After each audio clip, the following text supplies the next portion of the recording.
This is part 3 for the kitchen water leak.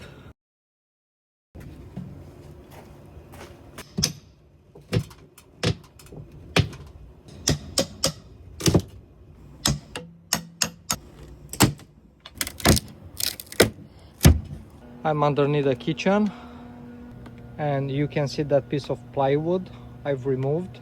It's still very wet. Now I will remove that insulation over there. You can still it's still wet and it's still dripping water. Remove everything and I will spray it with some anti-mold formula.